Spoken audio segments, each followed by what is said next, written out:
Šeit mums ir mazākais ekrāns no Trimble, 350. kopā ar nav 500 antenu, kas ir domāts manuālai vadībai. Tad komplektā mums ir antena, ko liekam ar stiprinājumu uz jumta. Šāds spiest pielīmēs uz jumta un antena uzliekas virsū.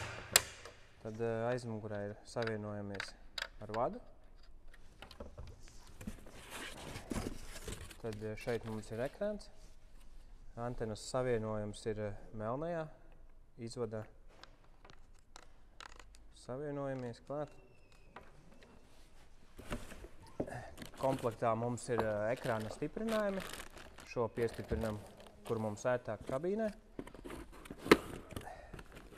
Tad komplektā mums ir strāvas vads ekrānam. Šo iespraužam aizmugurē ekrānā, kamēr ir kārtīgs savienojums, klikšķis. Pēc tam šo vadu tālāk savienojam ar strāvas vadu.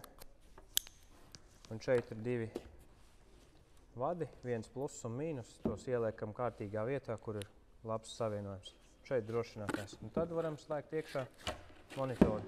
Antenu liekam, cenšamies likt vairāk uz traktora priekšgalu un pēc tam ievadīsim precīzi izmērus monitorā.